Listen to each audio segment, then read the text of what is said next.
प्यारे दोस्तों, ऐसा क्या हुआ कि जवान लड़की जिससे दफनाया गया मगर उसकी कुब्र ने उसे कबूल करने से इनकार कर दिया।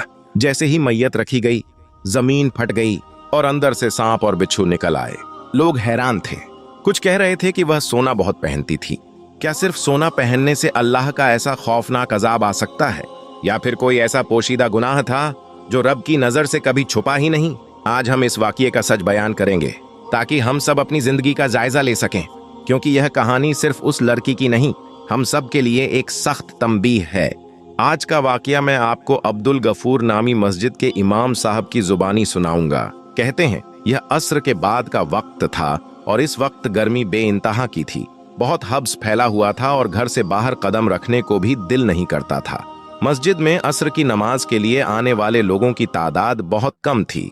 नमाज के बाद जैसे ही लोग अपने घरों को रवाना हुए तो मैं मस्जिद में ही एक तरफ पंखा लगाकर लेट गया। मैंने सोचा कुछ देर आराम कर लेता हूँ, लेकिन तभी मोहल्ले का एक आदमी अब्दुल गफूर मेरे पास चला आया और बड़े गमगीन लहजे में कहने लगा, मौलवी साहब, मेरी बीवी का इंतकाल हो गया है, उसकी नमाज जनाजा अदा करनी है, क्या आप जनाजा पढ़ा देंगे? मैंने उसकी बात सुनकर सबसे पहले तो उसके साथ अफसोस का इजहार किया और उसे कहा, मुझे तुम्हारी जवान जहान बीवी की इस तरह मौत का बहुत दुख हुआ। अल्लाह उसकी मगफिरत फरमाए। जनाजे का वक्त क्या मुकर्रर किया है? मैंने उससे पूछा तो वह कहने लगा, मगरिब की नमाज के बाद ही जनाजे का इरादा है और मैं चाहता हूं कि आप ही उस जनाजे को अदा करें। अब्दुल गफूर की बात सुनकर मैंने उसके कंधे पर हाथ रखा ताकि उसे हौसला हो और कहा, तुम फिक्र मत करो, मैं जनाजा पढ़ा दूंगा। इतनी देर में मस्जिद में बच्चों ने आना शुरू कर दिया। अब्दुल गफूर वापस घर चला गया। मुझे उसकी बीवी का हकीकतन बहुत अफसोस हुआ, क्योंकि गफूर की उम्र अभी मुश्किल से 30 बरस थी और उसकी बीवी तकरीबन 23 या 25 बरस की होगी। 2 छोटे छोटे बच्चे थे। मैं उन बच्चों के लिए अफसुर्दा हो गया जिनकी माँ इतनी कम उम्र में उन्हें छोड़कर चली गई। मैंने पढ़ने वाले बच्चों को जल्दी छुट्टी दे दी और मगरिब की नमाज अदा करने के बाद मैं मस्जिद से निकल आया। अपनी जगह पर एक लड़के को मस्जिद में बिठा दिया और उसे कहा, तुम कुछ देर यहीं पर रुको, मैं एक जनाजा पढ़ा कर आता हूँ। हमारे इलाके में ही एक कब्रिस्तान था जिसके बाहर जनाजा गाह बनी हुई थी। मैं जब वहां पर पहुंचा तो काफी तादाद में लोग वहां मौजूद थे। मेरे पहुंचने के कुछ देर के बाद जनाजा पढ़ा दिया गया और अब दफनाने का वक्त करीब आ गया। कुछ लोग तो जनाजा पढ़ते ही निकल गए, जबकि कुछ करीबी लोग अब्दुल गफूर के साथ ही तदफीन के लिए मौजूद थे। क्योंकि मैं खुद अब्दुल गफूर के लिए बहुत ज्यादा उदास और परेशान था, इसीलिए उसे हौसला देने की खातिर मैं भी उसके पास ही मौजूद रहा।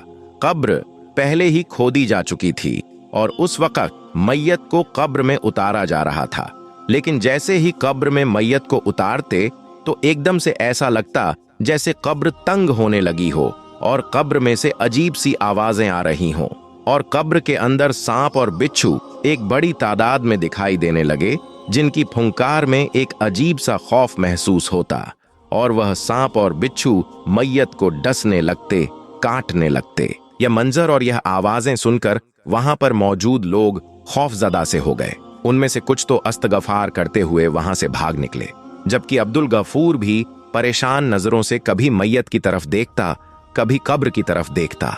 वह खुद इस वक्त बहुत हवास बागता था। मैं खुद भी हैरान और परेशान था। आज तक ऐसा कोई भी वाकया मेरी नजरों के सामने नहीं गुजरा था और ना ही मैंने कभी ऐसी कोई बात सुनी थी। उस वक्त अंधेरा फैल चुका था और कब्रिस्तान का माहौल भी बड़ा ही पुरअसरार हो चुका था। मेरे अपने रोंगटे खड़े हो चुके थे, लेकिन मैंने अपनी तस्बीह को जारी रखा और विर्द करता रहा। अब अब्दुल गफूर बेहद परेशान हो चुका था और सोच में मुब्तला था, आखिर ऐसा हो क्या गया। यहाँ तक कि गोरखन ने भी वहां पर रुकना मुनासिब नहीं समझा। वह भी वहां से जाना चाहता था, लेकिन फिर मैंने और अब्दुल गफूर ने उससे दरख्वास्त की कि वह दूसरी कब्र खोद दे ताकि मैयत को वहां दफनाया जा सके। यूं तो सब लोग चले गए। वहां पर अब सिर्फ अब्दुल गफूर और गोरखन ही मौजूद थे। तभी तो गोरखन खौफजदा था। पहले तो उसने मना किया, लेकिन हमारी मिन्नत समाजत करने पर वह मान गया और उसने दूसरी कब्र खोदना स्टार्ट कर दी। उस कब्र को खोदने के बाद उसने हमें मैयत वहां लाने का कहा और खुद एक तरफ खड़ा हो गया। मैं और अब्दुल गफूर मैयत को लेकर दूसरी कब्र के पास पहुंचे और उसे कब्र में उतारने लगे। लेकिन यह क्या, इस कब्र में भी एकदम से एक बड़ी तादाद में सांप और बिच्छू दिखाई देने लगे और कब्र के अंदर से चीख की आवाज बुलंद होने लगी। जब गोरखन ने इस मंजर को देखा तो वह भी खौफज़दा होकर कब्रिस्तान छोड़ गया। इस वक्त कब्रिस्तान में सिर्फ मैं और अब्दुल गफूर थे। अब्दुल गफूर की आंखों में आंसू थे, चेहरे पर खौफ था और होंठ कपकपा रहे थे। तभी अब्दुल गफूर कहने लगा, मौलवी साहब, यह क्या माजरा है? मेरी अहलिया को जब दफन करने लगते हैं तो कब्र इतनी तंग क्यों पड़ने लग जाती है? आप बताएं, आखिर ये सब क्या है? मैं क्या करूं? अब्दुल गफूर की परेशान आवाज सुनकर मैंने उसे हौसला दिया और कहा, आओ हम दोनों एक बार फिर से कोशिश करते हैं और मिलकर इसको दफन करते हैं। मुझे उम्मीद है अब ऐसा कुछ नहीं होगा। जब हम मैयत को कब्र में उतारने लगे, लेकिन अब की बार भी वही सब कुछ दोहराया गया। मैं पसीने में भीग गया। एक इमाम मस्जिद होते हुए अल्लाह के कहर का मुझे बखूबी अंदाजा था और मैं जानता था यकीनन यह अल्लाह की तरफ से किसी गजब का इशारा है। यकीनन यह औरत किसी ऐसे काम में मुलव्विस रही है जिसकी वजह से इसके ऊपर यह शदीद अजाब आ रहा है। वह मुर्दा होने के बावजूद अपनी असल मंजिल को नहीं पहुंच रही। उसकी कब्र उसे कबूल नहीं कर रही। और मैंने गफूर से पूछा कि तुम्हारी अहलिया ऐसा क्या करती थी? क्या उसने कभी कोई ऐसा काम किया हो, कोई ऐसा गुनाह किया हो जिसकी वजह से उस पर यह अजाब आया हो? मेरे उलझे हुए अंदाज को देखकर अब्दुल गफूर रोने लगा और कहने लगा, मौलवी साहब, मेरी अहलिया ने अपनी जिंदगी में एक ही गलत काम किया था और शायद यह उसी की सजा है। अब्दुल गफूर का लहजा हारा हुआ था और उस वक्त दुख से भरपूर था। मैंने उसे हौसला देते हुए कहा, हिम्मत रखो और मुझे बताओ आखिर क्या बात है? हमें मैयत को दफनाना है और जब तक तुम मुझे असल बात नहीं बताओगे यह काम नहीं होगा।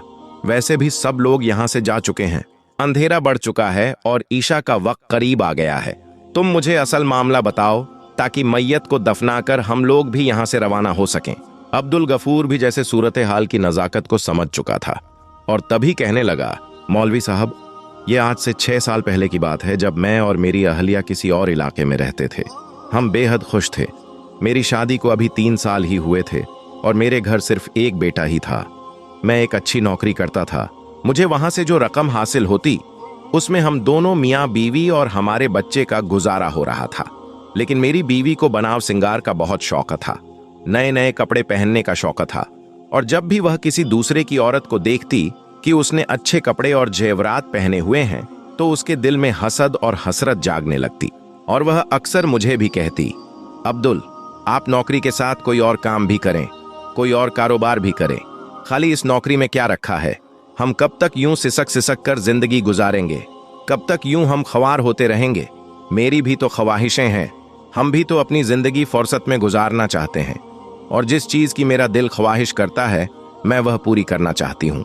अपनी अहलिया की बात सुनकर मैं उसे हमेशा हिम्मत देता और कहता, तुम फिक्र मत करो, बहुत जल्द मेरी तरक्की हो जाएगी, तनख्वाह भी बढ़ जाएगी तो फिर हमारे काफी मसले हल हो जाएंगे। लेकिन मेरी बात सुनकर वह कहने लगती, सिर्फ तनख्वाह बढ़ने से कुछ नहीं होगा, फिर भी कितना फर्क पड़ जाएगा। आप साथ में कोई और भी काम करें। जैसे आपका दोस्त जो पहले यहाँ पर एक आम सी नौकरी करता था, जब से वह दुबई गया उसके घर तो जैसे पैसा बरसने लगा। उसकी बीवी ने भर भर कर जेवर पहना होता है और उनके बच्चे भी शहर के महंगे स्कूल में पढ़ाई करने जाते हैं। उनके घर पर रोजाना पिज्जे, बर्गर सब कुछ आता है। आप भी कुछ ऐसा करें। मेरी बीवी ललचाए हुए अंदाज में मुझे कहती तो मैं रोजाना उसकी इन बातों से तंग आकर इस बात को सोचने पर मजबूर हो गया कि मुझे भी अपनी बीवी बच्चों के सुकून के लिए बाहर चले जाना चाहिए। इसीलिए मैंने अपनी जमा पूंजी दांव पर लगा दी और अपने दोस्त के कहने पर एक एजेंट को पैसे दे दिए, लेकिन वह एजेंट फ्रॉड निकला और मेरे पैसे खा गया। मैं चूंकि नौकरी भी छोड़ चुका था, अब मेरे पास नौकरी का भी कोई आसरा नहीं था और जो जमा पूंजी थी वह भी खो चुका था। हमारे घर के हालात खराब होने लगे। अब नरगिस दिन रात मुझे ताने देती और मैं उसके साथ झगड़ा करता और उसे कहता, तुमने मेरे साथ अच्छा नहीं किया। पहले अच्छी भली गुजर बसर हो रही थी, अब 2 वक्त की रोटी बड़ी मुश्किल के साथ खा रहे हैं, लेकिन तुम्हारी नाशुक्री की बदौलत वह सब कुछ खत्म हो चुका है। तंग आकर मुझे जो कोई भी छोटी मोटी नौकरी मिलती या काम मिलता मैं वह कर लेता, लेकिन अब पहले जैसा ना तो सुकून था और ना ही घर में वैसी रेल पैल थी।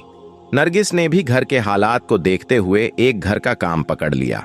उस घर में 2 मियाँ बीवी ही रहते थे और उनके बच्चे भी नहीं थे। उस औरत के साथ कोई मसला था उसे कोई बीमारी थी जिसकी वजह से वह ज्यादातर बेड रेस्ट पर ही रहती।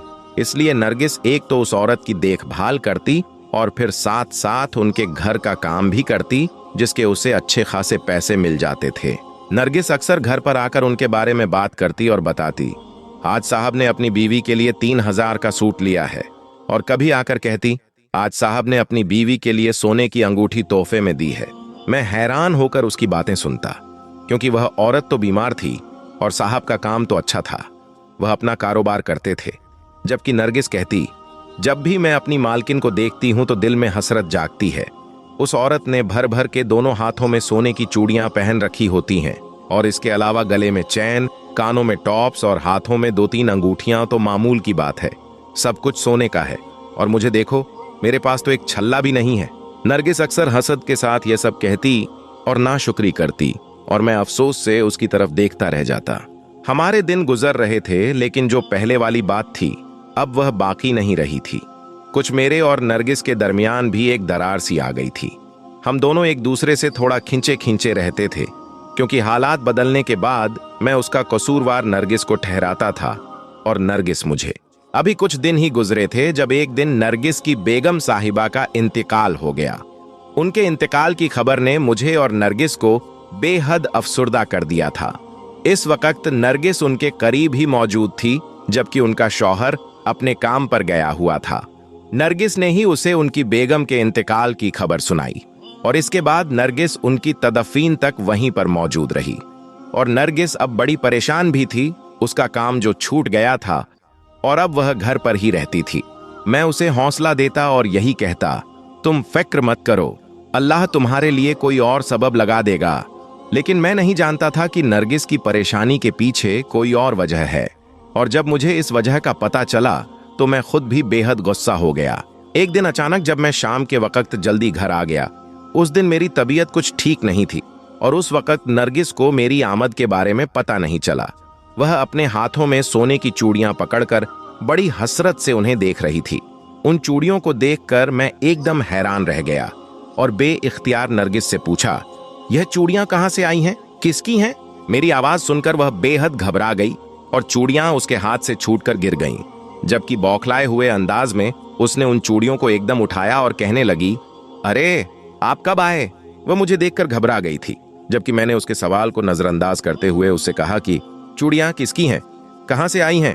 मेरे लहजे में और आंखों में शक था, जिसे देखकर नरगिस घबरा गई और उसके हाथ पैर फूलने लगे। तभी एकदम वह बेइख्तियार अपना चेहरा अपने हाथों में छुपाकर जोर जोर से रोने लगी और कहने लगी, अब्दुल, मुझ पर शक मत करें, मैं आपको सब कुछ सच सच बताती हूँ। तभी नरगिस ने कहना शुरू किया, मैं जिस घर में काम करती थी, बेगम साहिबा के पास इतना जेवर था और वह बहुत अपने हाथों में पहने भी रखती थीं।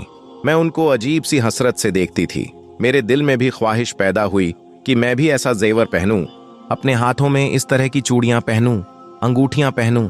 उनकी चूड़ियां मुझे बहुत पसंद थीं, इसलिए जब बेगम साहिबा का इंतकाल हुआ उस वक्त ना जाने मुझे क्या हो गया, शैतान मुझ पर हावी हो गया और मैंने बेगम साहिबा के हाथ से वह चूड़ियां उतार लीं, क्योंकि मैं जानती थी साहब इस वक्त बहुत ज्यादा गमज़दा होंगे और गम की हालत में उन्हें इस बात का बिल्कुल अंदाजा नहीं होगा कि चूड़ियां गायब हैं। और वही हुआ। साहब ने इस बात को महसूस ही नहीं किया, क्योंकि बाकी जेवर तो वैसे ही मौजूद था, सिर्फ चूड़ियां ही तो गायब थीं। मैं पहले पहले तो डरती रही, लेकिन फिर बाद में मुतमिन हो गई थी, क्योंकि साहब को वाकई उन चूड़ियों के गुम हो जाने का कुछ पता नहीं चला था। वह तो बेगम साहिबा के गम से बाहर ही नहीं निकल रहे थे। लेकिन अब्दुल, जब से मैं यह चूड़ियां घर पर लेकर आई हूं, ना जाने क्या बात है, एक बार भी उन्हें अपने हाथों में पहनकर नहीं देख सकी। मैं जब उन्हें अपने हाथों में पहनती हूँ, बेइख्तियार बेगम साहिबा का चेहरा मेरी निगाहों के सामने आ जाता है और उनके हाथों में पहनी हुई यही चूड़ियां मुझे दिखाई देने लगती हैं। मैं घबरा जाती हूँ और उन चूड़ियों को वापस रख देती हूँ। रोज रात को ख्वाब में मुझे बेगम साहिबा दिखाई देती हैं और वह मुझसे गिला करती हैं, नरगिस, ये तूने मेरे साथ क्या किया? तूने एक मरती हुई औरत के साथ दगाबाजी की, उसके वजूद के साथ धोखा किया, उसके माल में खयानत की। और ये बात वह रोज मुझसे करती हैं और मैं डर कर उठकर बैठ जाती हूँ। मैं बेहद घबराई हुई सी रहने लगी हूँ, समझ नहीं आ रहा क्या करूँ। यह चूड़ियां तो जैसे मेरे गले का फंदा बनकर रह गई हैं। नरगिस ने बेबसी के आलम में रोते हुए जब मुझे यह सब कुछ बताया तो मैं उसे देखता रह गया। मुझे यकीन नहीं आ रहा था कि मेरी बीवी इतनी गलत हरकत करेगी और फिर मुझे वह बताएगी भी नहीं। मैं उसे क्या डांटता, क्या लड़ता, क्योंकि वह तो पहले ही पछतावे की आग में जल रही थी और एक मुसलसल अजाब में मुब्तला थी। तो मैंने यही कहा, अगर तुम्हें अपने किए पर कोई पछतावा है और तुम चाहती हो कि तुम्हारे दिल से यह पछतावा खत्म हो जाए, तो बेहतर यही है कि तुम बेगम साहिबा के घर जाओ और साहब को सारी सूरत हाल के बारे में बताओ। यकीनन वह तुम्हें माफ कर देंगे। मैंने नरगिस के कंधे पर हाथ रखते हुए उसे हौसला देते हुए समझाया, लेकिन वह एकदम डर गई और कहने लगी, नहीं नहीं अब्दुल, मैं यह नहीं कर सकती, क्योंकि अगर मैंने ऐसा किया तो साहब मुझे जेल भिजवा देंगे। मैं जानती हूँ साहब बहुत उसूल परस्त हैं और वह किसी की भी छोटी से छोटी गलती को माफ नहीं करते, और बेगम साहिबा के जाने के बाद वैसे भी उनका दिल बेहद सख्त हो चुका है। मैं जानती हूँ अगर मैंने उनके सामने अपने इस गुनाह का एतराफ किया तो वह यकीनन मेरी गलती को माफ नहीं करेंगे बल्कि मुझे जेल भिजवा देंगे। और मैं कैसे जेल जाऊंगी, कैसे तुम लोगों के बगैर रहूंगी? यह कहते हुए नरगिस मेरे हाथ थाम कर रोने लग गई और मैं बेबसी से उसे देखता रह गया। मुझे समझ नहीं आ रही थी कि मैं उसे कैसे तसल्ली दूं, इसे इस पछतावे की आग से कैसे निकालूं। इमाम साहब, उस दिन के बाद से नरगिस वह नरगिस ना रही थी, बल्कि आहिस्ता आहिस्ता वह मुरझाती जा रही थी। उसका रंग जर्द पड़ता जा रहा था और आंखों के नीचे गहरे हल्के होते जा रहे थे। यूं लगता था जैसे उसे कोई संगीन बीमारी लाहका हो गई हो। वह हमेशा खौफजदा हालत में रहती और बाज औकात तो ऐसे ख्वाब में देखती जैसे किसी चीज को देख रही हो और उससे डर रही हो। नरगिस, जो पहले बहुत ही बनने स्वरने की शौकीन थी, हाथों में भर भर कर चूड़ियां पहनती थी, अब तो चूड़ियों का नाम सुनकर इंतहाई खौफजदा हो जाती थी। उसने दोबारा कभी उन चूड़ियों को निकाल कर नहीं देखा था, बल्कि वह तो उनका नाम भी नहीं लेती थी।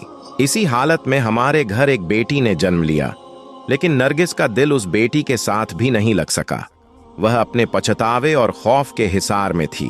अब तो उसे जीते जागते भी बेगम साहिबा दिखाई देने लगी थीं और वह अक्सर उन्हें सामने देखकर चीखने चिल्लाने लगती और उस पर एक अजीब से दौरे की कैफियत आ जाती। मैं चाहता था मैं साहब के साथ बात करके उन्हें सारी सूरत हाल बता दूं और नरगिस के लिए माफी मांग लूं।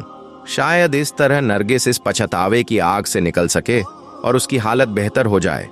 इसलिए मैं नरगिस को बताए बगैर साहब के बंगले पर गया, लेकिन पता चला कि साहब 2 महीनों के लिए बाहर के मुल्क चले गए हैं। मैं बहुत मायूस हुआ, क्योंकि नरगिस की हालत दिन ब दिन बदतर होती जा रही थी और उसकी चीख मेरा कलेजा चीर देती थी। मैं जानता था उसने लालच में आकर एक मरती हुई औरत के हाथों से चूड़ियां उतारने की बहुत बड़ी गलती की, लेकिन अब वह गलती उसके गले का फंदा बन चुकी थी। वह चूड़ियां अब भी हमारे घर की अलमारी में पड़ी हैं और नरगिस उसी पछतावे की आग में दुनिया से चली गई। और अब सारी सूरत हाल आपके सामने है। मैं उसकी नमाज जनाजा अदा करने के बाद उसे दफना रहा हूं, लेकिन कब्र उसे कबूल करने से इनकार कर रही है और सांप और बिच्छू उसे डसने को बेकरार हैं। मौलवी साहब, अब आप ही बताएं मैं क्या करूं, मैं कैसे यह सब बर्दाश्त करूं? यह कहकर अब्दुल गफूर फिर से रोने लगा और मैं एकदम सन्नाटे के आलम में चला गया।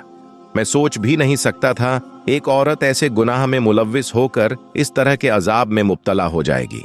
मैंने कुछ सोचकर अब्दुल गफूर से कहा, तुम ऐसा करो, घर से वह चूड़ियां ले आओ, क्योंकि मुझे लगता है मैयत को दफनाने में इन चूड़ियों का किरदार बहुत अहम है। मैंने जब अब्दुल गफूर से यह कहा तो वह बेयकीनी से मेरी तरफ देखने लगा। मौलवी साहब, चूड़ियों का किरदार दफनाने में क्या हो सकता है? आखिर आप कहना क्या चाहते हैं? अब्दुल गफूर के लहजे में तशवीश थी। तभी मैंने उसे कहा, तुम चूड़ियां तो लेकर आओ, फिर मैं तुम्हें बताऊंगा। मैं तब तक यहीं पर मौजूद हूं। मैंने उसे तसल्ली देते हुए घर भेजा और खुद तब तक इस्तगफार की तस्बीह पढ़ता रहा और नरगिस की मगफिरत के लिए दुआ करता रहा।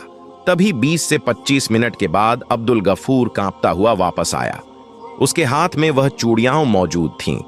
वह चूड़ियां सोने की थीं, बेहद खूबसूरत चूड़ियां थीं, शायद जिन्हें देखकर हर औरत का दिल पिघल जाए और वह उसे पाने के लिए बेचैन हो जाए।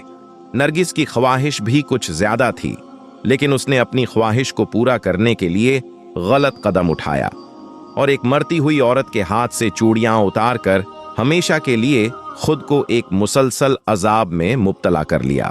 तभी मैंने अब्दुल गफूर से कहा, इन चूड़ियों को नरगिस के कफन के ऊपर रखो और फिर मेरे साथ मैयत को दफन करो। मेरे कहने के मुताबिक अब्दुल गफूर ने ऐसा ही किया। चूड़ियों को नरगिस के कफन के अंदर रख दिया और फिर मेरे साथ मैयत को कब्र में उतारने लगा। अब की बार कब्र ने उसे कबूल कर लिया। नरगिस का वह गुनाह जो उसने अपने दिल को खुश करने के लिए किया था, अब उसके साथ ही जा रहा था और ना जाने आगे उसके साथ क्या होने वाला था। और यह अल्लाह ताला का राज है, यह हम में से कोई भी नहीं जान सकता। मैंने और अब्दुल गफूर ने नरगिस को दफना दिया और कब्र की मिट्टी बराबर करके हम लोग कब्रिस्तान से निकल आए। इस वक्त अब्दुल गफूर बेहद अफसुर्दा था, क्योंकि उसे तो दोहरी परेशानी और दुख बर्दाश्त करना पड़ा। पहले तो उसकी अजीज जान से प्यारी बीवी इस दुनिया से रुखसत हो गई और दूसरा उसकी मैयत के साथ वह सब कुछ पेश आता रहा। उसने भी अब्दुल गफूर को बेहद परेशान कर दिया था। मैं सारे रास्ते उसे समझाता रहा और सब्र की तसल्ली करता रहा। अब्दुल गफूर को उसके घर छोड़ा और खुद मस्जिद में आ गया। ईशा की नमाज तो कब की हो चुकी थी, लेकिन मुझे तो अभी अदा करनी थी। मैंने अकेले ही नमाज अदा की और अल्लाह के हुजूर नरगिस के लिए बेहद दुआ की, क्योंकि मैं जानता था नरगिस ने एक ऐसा गुनाह किया है जिसकी सजा उसे शायद कयामत तक भुगतनी पड़े। प्यारे दोस्तों, अगर आपको इस वीडियो से सबक हासिल हुआ है तो सबसे पहले अपने फैमिली, दोस्तों, रिश्तेदारों में शेयर जरूर करें ताकि उन्हें भी इब्रत हासिल हो। और ऐसी ही वीडियोस देखने के लिए हमारे चैनल विकीपीडिया टीवी को सब्सक्राइब करें। कमेंट बॉक्स में अल्लाहू अकबर जरूर लिखिए। अल्लाह हाफिज।